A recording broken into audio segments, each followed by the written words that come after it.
सिपारे 3 सूरह बकरा जे 37 रुकू जो तर्जुमो ॿुधंदासीं। बिस्मिल्लाहिर्रहमानिर्रहीम।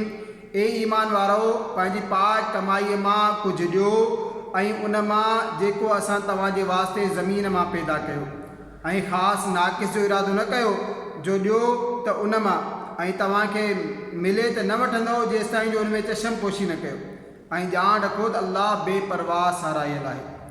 शैतान तोखे डिॼारे थो सुञाईअ खां ऐं हुकुम करे थो बेहयाई जो, ऐं अल्लाह तव्हां सां वाइदो फरमाईंदो आहे बख़्शिश ऐं फज़ल जो, ऐं अल्लाह वुसअत वारो इल्मु वारो आहे।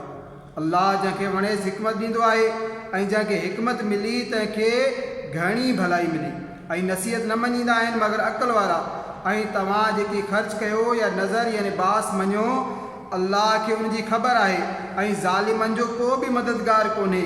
जेकॾहिं तव्हां ख़ैरात ज़ाहिर करे ॾियो त कहिड़ी न चङी ॻाल्हि आहे, ऐं जेकॾहिं लिकाए फ़क़ीरनि खे ॾियो त उहो तव्हांजे वास्ते सभ खां भलो आहे, ऐं उन में तव्हांजा के गुनाह घटिबा, ऐं अल्लाह खे तव्हांजे कमनि जी ख़बर आहे।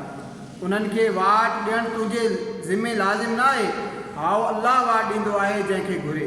ऐं तव्हां जेका चङी शइ ॾियो त तव्हांजो ई भलो आहे, ऐं तव्हांजो ख़र्च करणु मुनासिब न आहे मगर अल्लाह जी मर्ज़ी हासिल करण लाइ।